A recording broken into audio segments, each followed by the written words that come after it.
বিশ্ববাসীর পাপের ব্যথায় কাঁদলে তুমি নিরালা, নবী ওলি সব গিয়াছে রইলে তুমি একলা, নবী ওলি সব গিয়াছে রইলে তুমি একলা।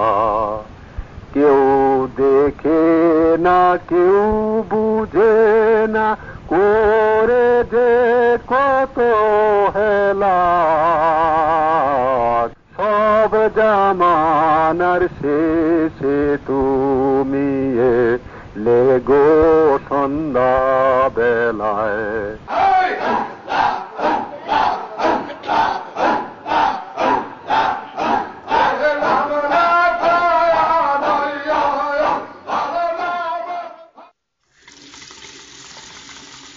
অসংখ্য পুণ্যাত্মার আবির্ভাব আলোকে উজ্জ্বল হয়ে আছে আবহমান বাংলার আকাশ বাতাস। ধর্মীয় আচার ও আধ্যাত্মিকতা বাংলার সংস্কৃতি তথা মাটি মানুষের সাথে ওতপ্রোতভাবে জড়িত। সমাজ জীবনের এমন নান্দনিক অবস্থানের অন্যতম কারণ হচ্ছে সুদূর অতীত থেকেই এই জনপদ লালিত হয়েছে অসংখ্য দরবেশ, সাধু সন্ন্যাসী তথা সর্বত্যাগী বুজুর্গ মনীষীদের উদার চরিত্রের অনুপম স্নেহাশ্রয়। যুগের গগনে এমনই একজন ক্ষণজন্মা সাধু পুরুষ হলেন হযরত খাজা শাহ মোহাম্মদ ইউনুস আলী এনায়েতপুরী রাদিয়াল্লাহু আনহু। আট্রসি, চন্দ্রপাড়া, প্যারাডাইস পাড়া, শম্ভুগঞ্জ সহ বাংলা আসামের দিগন্তে প্রান্তে প্রতিষ্ঠিত হয়েছে এই সাধকের আদর্শযুক্ত খলিফাদের আস্তানা। প্রচারিত হচ্ছে মানবতা তথা ইসলামের সত্য সুন্দর অমীয় বাণীর হৃদয়স্পর্শী বন্দনা। হযরত এনায়েতপুরী রাদিয়াল্লাহু আনহুর পূর্বপুরুষ এতদঞ্চলে ইসলাম প্রচারের মুখ্য উদ্দেশ্য নিয়ে আগমন করেছিলেন সুদূর অতীতে। তাঁর পূর্বপুরুষদের মধ্যে যে কয়েকজনের পরিচয় পাওয়া যায় তারা হলেন শাহ দায়েম, শাহ কবির এবং শাহ করিম। শাহ করিম ছিলেন এনায়েতপুরীর পিতা। এনায়েতপুরীর মাতা ছিলেন তাহমিনা বেগম। সিরাজগঞ্জের নিভৃতে প্রবাহমান যমুনার পশ্চিম তীরে অগণিত আবদাল, আবেদ, আশেকানের জমাট অশ্রুর মর্মরে নির্মিত খাজা এনায়েতপুরীর মাজার শরীফ অবস্থিত। এটি আজ বাংলাদেশের অন্যতম শ্রেষ্ঠ জিয়ারত স্থানে পরিণত হয়েছে। যুগ যুগ ধরে ভাগ্যাহত, ভাগ্যবান, নিঃস্ব, দরিদ্র, চিত্তবান মানুষ আত্মার শান্তি কামনা করেছেন। পুণ্যাত্মার নৈকট্য, আল্লাহর অলির মাজার সমীপে হতে চেয়েছেন সমাধিস্থ, জীবনান্তে কামনা করেছেন অলি আল্লাহর পাক মজলিসের সান্নিধ্য। আল্লাহু আকবার লেখা, চাঁদ তারা আঁকা পাক ইসলামের প্রতীক পতাকা উত্তোলন করা হয় শুক্রবার বাদ জুম্মা। এই হল আত্মরক্ষা, ডিফেন্স। কাজে এই ঝান্ডা খাজাও বহন করছেন, আমরা সেটা বহন করছি, আমাদের সর্বশীলা বহন করছে এই ঝান্ডা। অর্থাৎ এই আদর্শ রাসূলের আদর্শ ছিল, নাহিদি বাদশাহুল খাজা সেই আদর্শ ছিল, সে আদর্শ নিয়েছিল আমরা সালামত থাকবো এই বিপদের দিন, যেখানে জানমালের কোন নিরাপত্তা নাই, ইমানের ইজ্জতের নিরাপত্তা নাই, সেখানে আমরা সালামতে থাকবো। দয়া করে রেখে দিও তো মার চরণে গো, দয়া করে রেখে দিও তো মার চরণে গো। শুষ্ক কণ্ঠ সঙ্গীন এত দুঃখে হয় না লীন, শুষ্ক কণ্ঠ সঙ্গীন এত দুঃখে হয় না লীন, নিঃশব্দ নিশ্চয়তার ভব কর্ম ফল, মরণ কালে খোদা ভোলা তাহার সম্বল, মরণ কালে খোদা ভোলা তাহার সম্বল। কামেলে ছাড়া পরপার দুর্গম দূর দেশ, পথ শূন্য শান্তি শূন্য বিপদ অবশেষ। জিন্দা পীরের প্রেম ধারাতে জাগিয়াছে ধরণী, জিন্দা পীরের প্রেম ধারাতে জাগিয়াছে ধরণী। जो बिजलीते जारो बिसोयादी हैरानी पाए जो बिजलीते जारो बिसोयादी हैरानी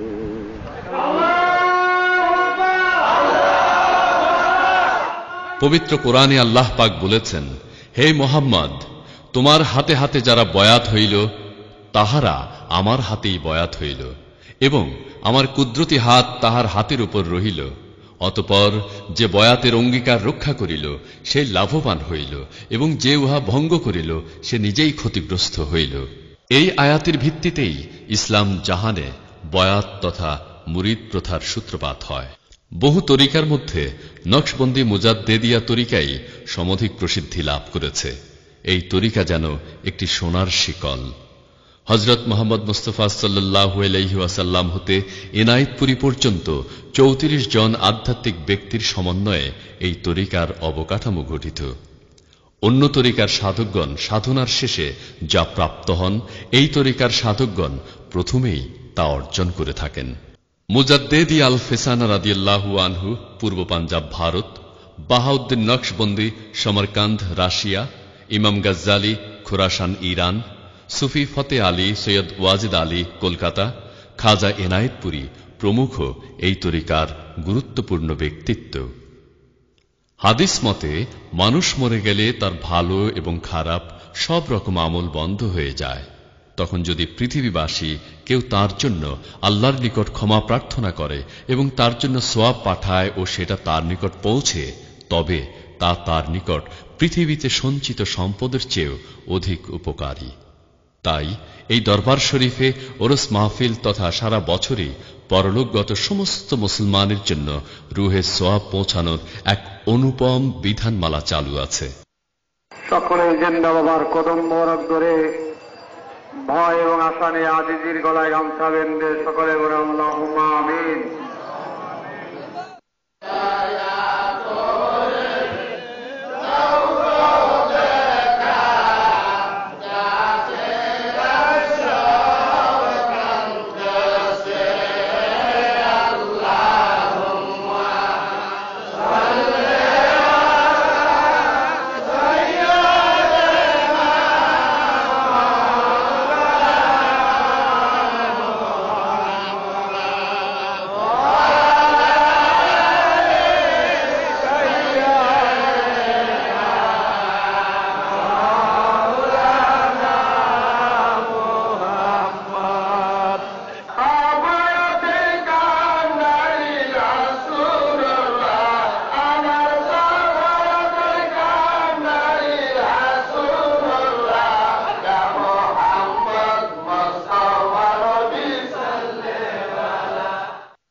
অল্প আহার, অল্প নিদ্রা, কালবি জিকির, নবী প্রেম এনায়েতপুরীর শিক্ষা ও দর্শনের মূলধারা। এনায়েতপুরীর বড়ইতলার ছোট্ট টিনের হুজরা ঘরটি এনায়েতপুরীর সাধনা জীবনের অজস্র ইবাদতমুখর বিনিদ্র রজনীর নীরব স্বাক্ষর। এখানে বসেই তিনি তার অগণিত জাকের মুরিদদের মহান আল্লাহ পাকের নিকট সঁপে ঐতিহাসিক বিদায় ভাষণ দিয়েছিলেন জীবনের শেষ লগ্নে। সেদিন উপস্থিত সকলে প্রাণপ্রিয় মহান মুর্শিদের আসন্ন বিদায়ের সুস্পষ্ট ইঙ্গিত বুঝতে পেরে কান্নায় ভেঙে পড়েছিলেন। হৃদয় ভেঙে চূর্ণ বিচূর্ণ হয়ে গিয়েছিল। আর সেটাই ছিল এনায়েতপুরীর জীবনের সর্বশেষ তারাবি নামাজ। তিনি সকলকে ভ্রান্ত ধ্যান ধারণা পরিত্যাগ করে মহান ইসলামের সুশীতল ছায়াতলে কল্যাণময় অনন্ত জীবনের অধিকারী হতে আহ্বান জানান। তার তাওয়াজ্জু ভরা এই ঐশী আহ্বানের ধ্বনি প্রতিধ্বনিত হতে থাকে হৃদয় থেকে হৃদয়ে, মাঠ ঘাট পথে প্রান্তরে। তার ধাক্কা গিয়ে লাগে সুদূর ভুটানের গিরিশৃঙ্গে। মানুষ পঙ্গপালের মতো ছুটে আসে তার দরবারে। প্রচার হয় তার বাণী দিক থেকে দিগন্তে। নয়নে শুধু তোমারে খুঁজে, পরাণ শুধু তোমারে চায়। তোমার ছবি সতত ভাবি, তোমার ছবি সতত ভাবি, তোমার নাম জপি সদায়। তিনি প্রতিটি মুসলমান নরনারীকে উদ্দেশ্য করে বলেন, হে তামাম দুনিয়ার মুসলমান ভাই ভগ্নীগণ, আপনারা মরিবার পূর্বে আল্লাহর জিকিরে কাল্ব তাজা করিয়া ও আল্লাহর তাজাল্লিতে দেল উজ্জ্বল করিয়া কবরে যান। তাহা হইলে আপনাদের উপর আবাদুল আবাদ আল্লাহর রহমতের বাড়ি বরিশন হইতে থাকিবে।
তিনি আরো বলেন, হে তামাম দুনিয়ার মুসলমান ভাই ভগ্নীগণ, যদি আপনারা খোদার গজব হইতে বাঁচিতে চান, তাহা হইলে শেষ রাতের সুখের বিছানা ছাড়ুন আর আল্লাহ পাককে এই নাম ধরে ডাকুন, ইয়া আল্লাহ, ইয়া রহমানু, ইয়া রাহিম।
সুপ্রিয় দর্শক শ্রোতা, মনে রাখবেন, মানুষ মরণশীল, তাই কেউ আধ্যাত্মিক প্রয়োজনের ঊর্ধ্বে নয়।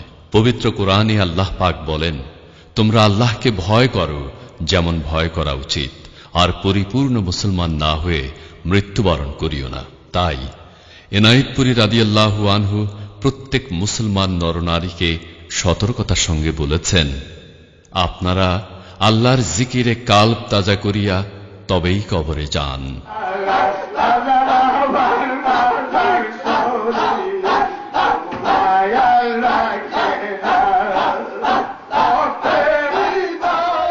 তাহা হইলে অন্তরে অনন্তকাল আপনাদের উপর আল্লাহর রহমতের বাড়ি বরিশন হইতে থাকিবে। অতএব কামেল মোকাম্মেল পীরের মুরিদ হইয়া অন্তরে তাসফিয়া লাভ করা মানব জীবনের জন্য কি রকম একটি প্রয়োজনীয় বিষয়, এটা সকলের নিকটই একটি জ্বলন্ত আত্মজিজ্ঞাসা।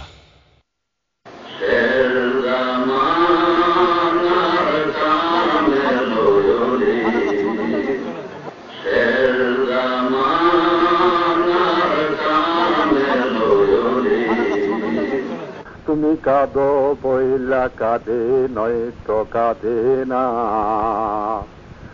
হায় জেরি এমনি জাল আনে প্রাণে বসন্তকাল, যেন মৃদু শীত বায়ে, যেন মৃদু শীত বায়ে স্নিগ্ধ রবির কিরণা। তোমার তোরে কেন কাঁধে কেহ বুঝে না, তুমি কাঁদো বইলা কাঁদে নয়তো কাঁদে না, তুমি কাঁদো বই নয়তো কাঁদে না।